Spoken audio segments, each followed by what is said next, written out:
Hello friends, I hope you are all doing well. तो अभी जैसा कि रिजल्ट सीजन चल रहा है, आज बात करेंगे एसजेएस एंटरप्राइजेस की। तो ये कंपनी को हम पहले से भी ट्रैक करते हुए आ रहे हैं और इस कंपनी के बारे में मैंने एक डिटेल्ड वीडियो भी पहले से बनाया हुआ है। अगर आपने नहीं देखा है वो वीडियो, तो आप डेफिनेटली उस वीडियो को जाके देखें पहले, ताकि आपको एक बिजनेस फंडामेंटल का पता चलेगा, ये कंपनी करती क्या है, क्या इसके बिजनेस फंडामेंटल्स हैं और बिजनेस के इनसाइट्स आपको उस वीडियो से पता चलेंगे। तो उसके बाद ये रिजल्ट्स को अब हम रिव्यू करने वाले हैं, जो अभी Q1 FY27 के रिजल्ट्स आए हैं, तो ये समझने में आसानी रहेगी। तो एसजेएस एंटरप्राइजेस के अगर हम रिजल्ट्स की बात करें फर्स्ट क्वार्टर FY27 के, तो इसमें रेवेन्यू में ग्रोथ रही है 24.5% की Y O Y, year on quarter revenue flat रहा है। पिछले क्वार्टर में भी तकरीबन सेम रेवेन्यू था जो इस क्वार्टर में है। इसके अलावा अगर हम इस रेवेन्यू को स्प्लिट करें, तो इसमें पैसेंजर व्हीकल के रेवेन्यू की ग्रोथ रही है 45.4% और टू व्हीलर सेगमेंट में रेवेन्यू की ग्रोथ रही है 19.5%। और डोमेस्टिक और एक्सपोर्ट के हिसाब से अगर इसको देखें, तो डोमेस्टिक बिजनेस में ग्रोथ रही है 20.3% की और एक्सपोर्ट बिजनेस में 83.2% की।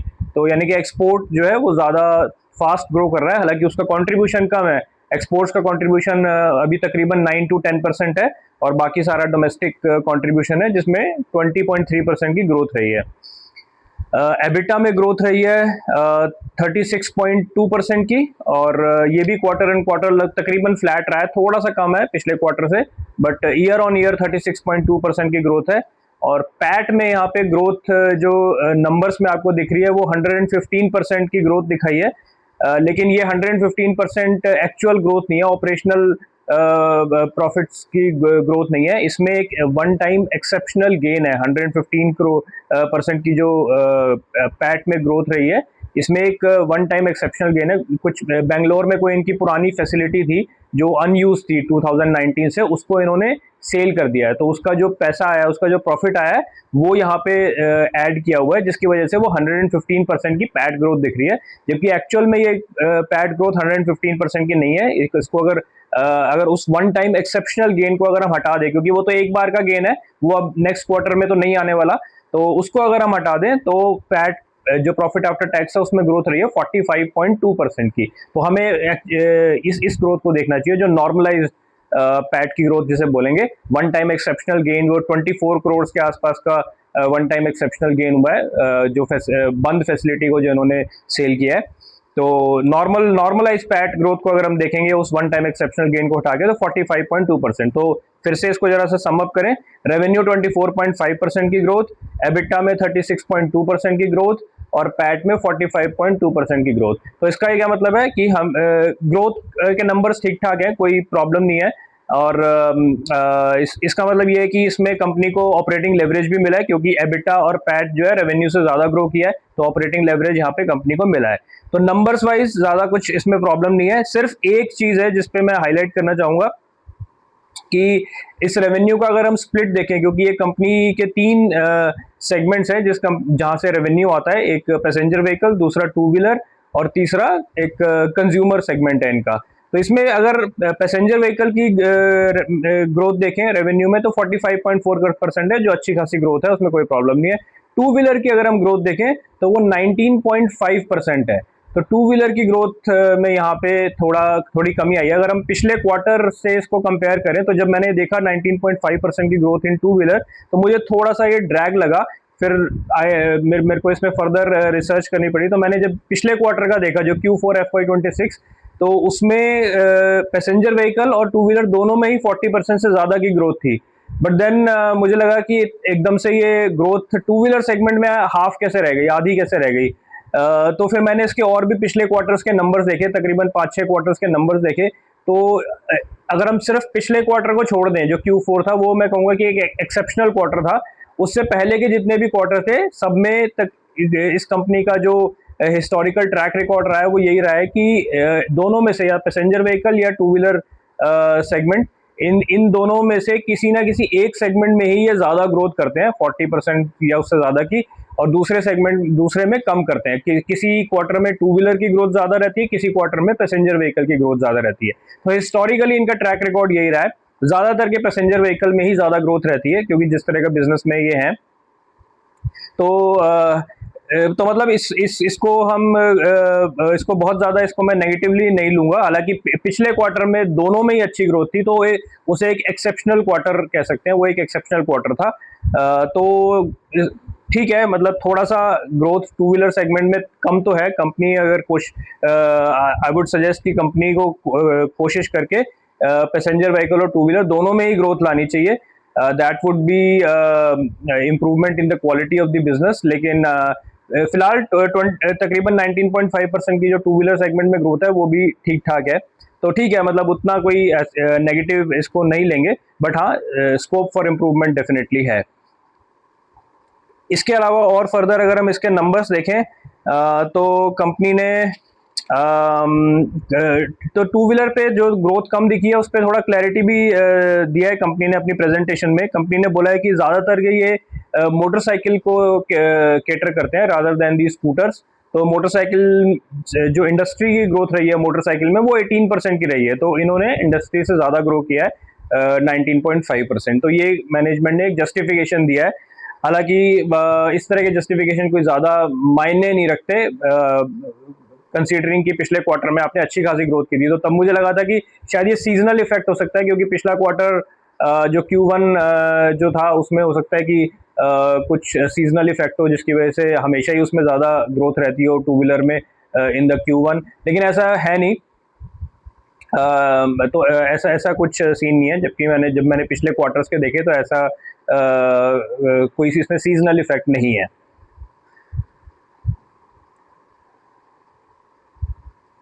और इस अगर हम देखें फर्दर, तो Q4 FY26 था, उसमें मुझे लगा कि शायद जैसे जनवरी फरवरी मार्च रहता है तो न्यू ईयर का भी टाइम रहता है, तब ज़्यादा सेल होती होगी। तो ये सब मैंने रिसर्च किया, पिछला ट्रैक रिकॉर्ड देखा, तो ऐसा सीजनल इफेक्ट मुझे नहीं दिखा। इसके बाद अगर हम पैसेंजर व्हीकल की ग्रोथ की बात करें तो वो वहाँ तो अच्छी ग्रोथ रही है, तो उसमें कोई प्रॉब्लम नहीं है। ROE और ROCE की बात करें तो ROE कंपनी का 20.3 है और ROCE 37.2 है।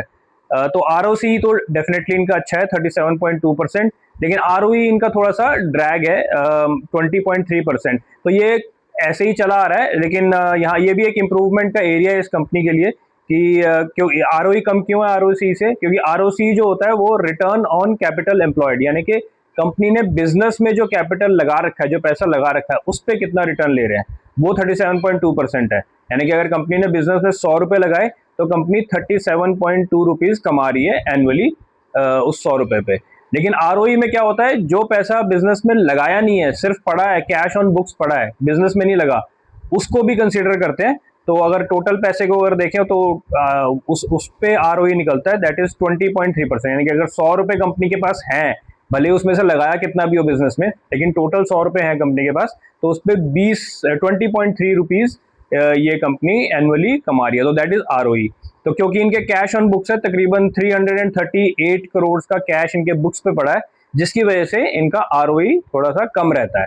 तो improvement area for this company, तो दो इम्प्रूवमेंट एरिया ये कंपनी के पास है। अगर कंपनी इनको इन पे काम करे तो ये कंपनी यहाँ से गुड से और बेटर हो सकती, गुड है ये कंपनी, यहाँ से और बेटर हो सकती है। एक तो अपने जो टू व्हीलर सेगमेंट है उसको, उसकी ग्रोथ पे अगर कंपनी काम करे, वहां से भी ग्रोथ ले आए, और दूसरा इनका जो ये कैश ऑन बुक्स है, इस कैश को ये बिजनेस में यूटिलाइज करें, नई फैसिलिटी को लगाने के लिए केपेक्स में यूटिलाइज करें, या फिर कोई नई कंपनी को एक्वायर करने में यूटिलाइज करें, जहां से इनका फर्दर बिजनेस रेवेन्यू ग्रो हो और अच्छा मार्जिन और बने, तो इनका ROE भी इंप्रूव हो जाएगा यहाँ से 20.3%। तो ये भी एक कंपनी के लिए इंप्रूवमेंट एरिया है। इसके अलावा कंपनी ने जो फ्यूचर का गाइडेंस दिया, तो ये तो हमारे नंबर्स हो गए। नंबर्स अगर मैं ओवरऑल देखूं तो नंबर्स कंपनी के ठीक ठाक हैं, अच्छे हैं रादर आई वुड से। तो इस नंबर्स में कोई ऐसा मेजर कोई ड्रैग नहीं है। हाँ, इम्प्रूवमेंट एरिया, दो इम्प्रूवमेंट एरिया हमने डिस्कस किए, वहां से इस कंपनी की जो क्वालिटी है उसको और इम्प्रूव कर सकती है, इन नंबर्स की क्वालिटी को और इम्प्रूव कर सकती है। बट हाँ, कोई ऐसा ड्रैग नहीं है यहाँ पे, तो नंबर्स अच्छे हैं। अब कंपनी की बात करें कि आगे कंपनी फर्दर क्या कर रही है, केपेक्स क्या कर रही है, फ्यूचर में ग्रोथ कहाँ से लेके आएगी और फ्यूचर गाइडेंस क्या है, तो उसकी अगर हम बात करें तो कंपनी ने बोला है कि एक जो मेजर कंपनी गोइंग फॉरवर्ड एक सोर्स ऑफ रेवेन्यू कंपनी का आने वाला है, वो एक cover glass and display unit का जो बिजनेस है वहां से आने वाला है। ये एक काफी बड़ी बिजनेस अपॉर्चुनिटी है जिसको कंपनी एग्जीक्यूट कर रही है। तो ये एक इन्होंने फैसिलिटी इसकी सेटअप की है। इसके अलावा कंपनी ने जो एसजेएस डिकोप्लास्ट वाला जो इनका बिजनेस सेगमेंट है, उसमें कंपनी ने न्यू बिजनेस विन किया है। तो टाटा मोटर्स से ये नया बिजनेस इनको मिला है।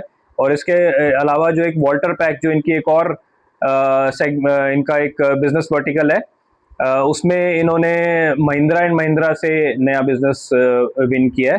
तो ये दो न्यू बिजनेस विन के अपडेट्स हैं। और इन अगस्त में जो इनका एक एसजेएस डिकोप्लास्ट की फैसिलिटी पुणे में जो अगस्त 26 में यानी कि इसी मंथ में कंपनी ने उसका कमर्शियल ऑपरेशन शुरू कर दिया है।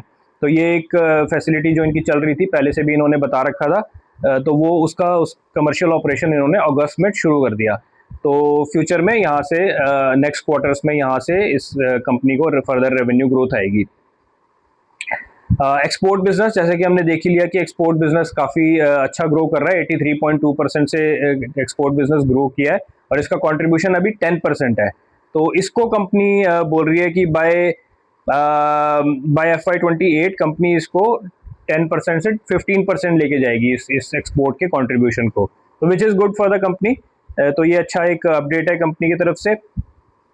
इसके अलावा कुछ न्यू जनरेशन प्रोडक्ट्स भी कंपनी डेवलप कर रही है और जो ऑलरेडी किए भी हैं उनका भी कंट्रीब्यूशन कंपनी ने बताया कि 24% है। तो न्यू जनरेशन जो प्रोडक्ट्स होते हैं उनसे ऑब्वियसली मार्जिन बेटर रहता है। तो जैसे जैसे उनका कंट्रीब्यूशन बढ़ेगा तो कंपनी का मार्जिन बेटर होगा। तो अभी न्यू जनरेशन प्रोडक्ट्स का कंट्रीब्यूशन 24% है, जिसको कंपनी आगे फर्दर इंक्रीज करने की तरफ देख रही है।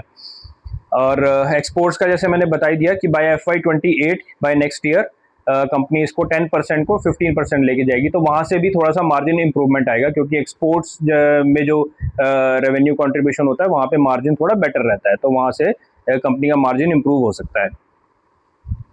आगे फर्दर कंपनी ने एक स्टेटमेंट सॉर्ट ऑफ दिया है, स्पेसिफिकली प्रोडक्ट्स तो नहीं बताया, बट कंपनी ने बोला है कि कई प्रोडक्ट्स हैं जो उनके पाइपलाइन में है फॉर द कमिंग ईयर। तो वो हमें देखना पड़ेगा कि कौन से नए प्रोडक्ट्स ये लेके आते हैं। जो डिकोप्लास्ट की जो फैसिलिटी है, जो नई फैसिलिटी अभी शुरू की है पुणे में, उससे कंपनी ने बताया कि in the next 3 years company 200 से 250 करोड़ का वहाँ से रेवेन्यू ऐड कर सकती है। जो नई फैसिलिटी है, जो न्यू एडिशन है, जो पुणे में अभी अगस्त में शुरू की है, वहाँ पे नेक्स्ट 3 इयर्स में 200 to 250 करोड़ का रेवेन्यू वहाँ से ला सकती है। इसके अलावा जो मैंने बताया कि न्यू डिस्प्ले यूनिट जो कंपनी शुरू कर रही है, cover glass and display unit, उस पर कंपनी बहुत बुलिश है। कंपनी के मैनेजमेंट ने जो अपनी कॉन कॉल में जो जिस तरह से बात की है, उस पर कंपनी ने बोला है कि मैनेजमेंट ने बोला है कि वो काफ़ी बुलिश है। और उसका जो उसकी प्रोडक्शन है, जो उसकी सेल्स है, वो शुरू हो जाएगी in the second quarter of FY28, यानी कि तकरीबन अभी 1.25 साल के आसपास अभी है उस वहाँ से बिजनेस आने में। तो in the second quarter of FY28 वहाँ से सेल्स आनी शुरू हो जाएगी। बट उसको कंपनी एक काफ़ी सिग्निफिकेंट अपॉर्चुनिटी की तरह देख रही है। तो वहाँ से कंपनी को लग रहा है कि काफ़ी ये एक बड़ी अपॉर्चुनिटी है। कंपनी ने थोड़ा बहुत क्वांटिफाई भी किया है इसको, कि कंपनी ने बोला है कि इसका जो मार्केट साइज है बाय 2030 वो 5000 करोड़ या उससे भी ज़्यादा का हो सकता है।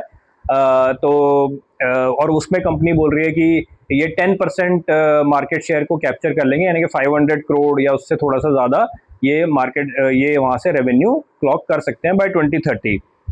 तो अगर इसका क्वांटम हमें समझना है, तो अभी कंपनी क्वार्टरली टोटल जो रेवेन्यू करती है वो 250 करोड़ का करती है और एनुअली 1000 करोड़ का करती है। तो बाय 2030 अगर कंपनी बोल रही है कि 10% मार्केट शेयर ले लेंगे, तो विच इज़ 500 करोड़। तो ये एक सिग्निफिकेंट कॉन्ट्रीब्यूशन है सिर्फ एक प्रोडक्ट से। अगर ये 500 करोड़ का रेवेन्यू करते हैं तो सिग्निफिकेंट कॉन्ट्रीब्यूशन रहेगा ये। इसके अलावा जो ये डिस्प्ले यूनिट का जो बिजनेस है, इसमें कंपनी से क्वेश्चन पूछे गए, जो कॉन कॉल में एनालिस्ट ने क्वेश्चंस पूछे। तो हम सब जानते हैं कंपनी है प्रिकॉल, वो भी डिस्प्ले यूनिट में ही काम करती है। तो कंपनी से पूछा गया कि क्या प्रिकॉल आपका कॉम्पिटिटर नहीं होगा इस बिजनेस में, तो उससे कैसे हम डील करेंगे। तो कंपनी ने बताया कि एक तो प्रिकॉल जो डिस्प्ले यूनिट में डील करती है वो 2 व्हीलर्स के डिस्प्ले यूनिट में डील करती है, जबकि एसजेएस ने जो डिस्प्ले यूनिट का बिजनेस शुरू किया है वो पैसेंजर व्हीकल के लिए किया है, यानी कि कारों के लिए किया है, गाड़ियों के लिए किया है, वो टू व्हीलर के लिए नहीं किया। तो और ये जो डिस्प्ले यूनिट का बिजनेस है ये कंपनी ने एग्रीमेंट किया है विद बीओई वेल्ट्रॉनिक्स करके जो एक और कंपनी है बाहर की। तो उस कंपनी के साथ एमओयू साइन करके, उससे एग्रीमेंट करके, बिकॉज टेक्नोलॉजी उसके पास है, तो उससे ये कंपनी डिस्प्ले यूनिट्स को प्रोड्यूस करेगी, उससे एमओयू करके, एग्रीमेंट करके। तो ये एक्सक्लूसिव अग्रीमेंट है। तो मैनेजमेंट ने बताया कि क्यों ये प्रिकॉल कॉम्पिटिटर नहीं इनका बन सकता, क्योंकि ये पैसेंजर व्हीकल के लिए इनका एक्सक्लूसिव अग्रीमेंट है। तो ये डिस्प्ले यूनिट वाली टेक्नोलॉजी या प्रोडक्ट ये प्रिकॉल को नहीं बेच सकते, जो बीओई वेल्ट्रॉनिक्स है। ये सिर्फ एसजेएस को ही ये चीज़ मिलेगी, प्रोडक्ट इसको प्रोड्यूस करने का या उनसे सामान खरीदने का। ये एसजेएस के पास एक्सक्लूसिव एग्रीमेंट है। तो प्रिकॉल के पास टू व्हीलर का, उनके पास भी बीओई वेल्ट्रॉनिक्स से उनका भी एग्रीमेंट है, बट वो फॉर टू व्हीलर है। तो दोनों का कोई आपस में कंपटीशन नहीं है, प्रिकॉल का और एसजेएस का।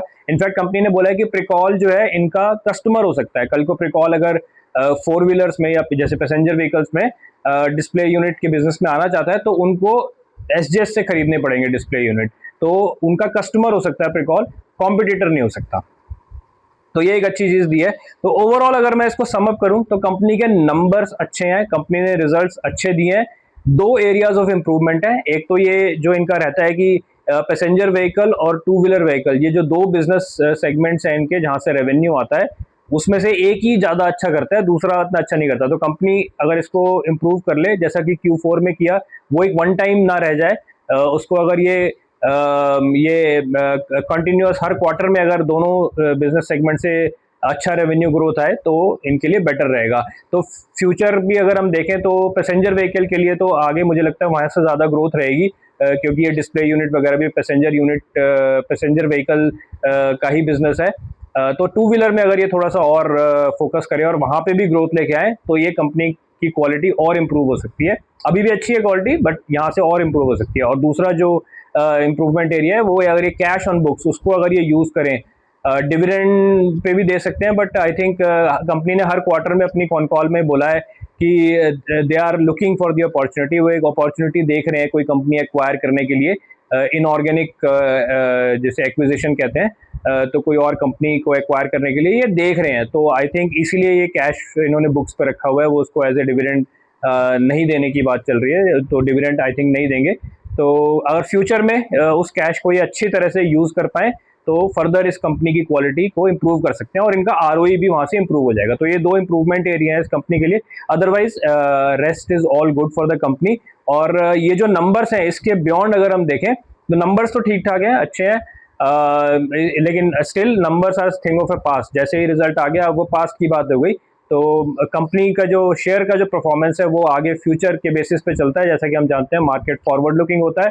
तो इसको अगर हम देखें तो फॉरवर्ड लुकिंग कंपनी ने जो मैनेजमेंट ने कमेंट्री दी है, जो मैनेजमेंट ने गाइडेंस दी है, जो बातें की कॉन कॉल में, वो सारी कहीं से भी मैनेजमेंट ने की टोन डाउन नहीं हुई है। हर पॉइंट पे मैनेजमेंट ने बोला है कि उनकी ग्रोथ कंटिन्यू रहेगी आगे आने वाले सालों में या आगे आने वाले क्वार्टर्स में ग्रोथ कंटिन्यू रहेगी। और फर्दर उन्होंने ये भी बताया कि जैसे ट्रिगर्स क्या है ग्रोथ के, आगे कहाँ से ग्रोथ आएगी। तो अगस्त में जो उनका एसजेएस डिकोप्लास्ट का जो उनका प्लांट शुरू हुआ है वहाँ से ग्रोथ आएगी। फिर डिस्प्ले यूनिट का जो इनका FY28 में सेल स्टार्ट हो जाएगी, वहाँ से ग्रोथ आएगी। फिर उसके बाद इन्होंने जो न्यू बिजनेस विन किए हैं टाटा मोटर्स से और महिंद्रा से, वहाँ से ग्रोथ आएगी। और इसके अलावा और भी कुछ न्यू प्रोडक्ट्स जैसा कंपनी ने बोला कि वो लेके आ रहे हैं। तो ये आगे तो फ्यूचर गाइडेंस कंपनी ने अच्छा दिया है, उसमें कोई कमी नहीं रखी है। तो आई थिंक ओवरऑल ये नंबर्स भी अच्छे हैं, फ्यूचर गाइडेंस भी अच्छी है। डिस्पाइट हमने दो इम्प्रूवमेंट एरिया डिस्कस किए, वो इस कंपनी को और बेटर बना देंगे। बट मैं ये नहीं कह रहा हूँ कि कहीं से भी इनके नंबर्स खराब है। थोड़ा सा टू व्हीलर में मुझे हल्का सा ड्रैग लगा, बट उतना बड़ा प्रॉब्लम नहीं है, वो एक इम्प्रूवमेंट एरिया हो सकता है कंपनी के लिए। तो overall everything is good, future guidance is good. वो बहुत इंपॉर्टेंट रहता है कि कंपनी कॉन कॉल में फ्यूचर गाइडेंस कैसा देती है, तो वो कंपनी ने बहुत अच्छा दिया है, उसमें कोई प्रॉब्लम नहीं है। तो अब बात आती है डिसीजन की। एज एन इन्वेस्टर आपको डिसीजन क्या लेना है इस कंपनी में? नंबर्स हो गए, गाइडेंस हो गई, सब अच्छा है। एज एन इन्वेस्टर आपको डिसीजन क्या लेना है? तो डिसीजन यही है कि जैसे कि इस कंपनी को हम कंटिन्यूस ट्रैक करते आ रहे हैं, तो I think already I assume कि लोगों ने इस शेयर को बाय कर रखा होगा, तो उस पर्सपेक्टिव से मैं बोल रहा हूँ, मेरे पोर्टफोलियो में भी है ये शेयर, तो I will hold it definitely, क्योंकि सेल करने का कोई भी रीज़न कंपनी ने ऐसा दिया नहीं है, ना ही मैनेजमेंट ने कोई नेगेटिव गाइडेंस दी है, ना ही कोई इसमें नेगेटिव पॉइंट निकल के आया है, तो कोई सेल करने का रीज़न नहीं है, तो आई विल होल्ड इट और आगे फर्दर इस क्वार्टर ऑन क्वार्टर इस कंपनी को ट्रैक करते रहेंगे। आई होपफुली आगे आने वाले क्वार्टर्स में भी ये कंपनी अच्छा परफॉर्म करेगी और फर्दर इम्प्रूव भी करेगी, ऐसा we can hope. But for the time being yes, इस कंपनी को हम अभी होल्ड करेंगे और यहाँ से उम्मीद है कि स्टॉक प्राइस भी अच्छा परफॉर्म करेगा। तो that's it for this company SGS enterprises. आगे फर्दर इसके नेक्स्ट क्वार्टर्स में देखेंगे कैसा कंपनी परफॉर्म कर रही है, कैसे रिजल्ट्स दे रही है। तो टिल देन अभी के लिए इतना ही रखते हैं। Thank you.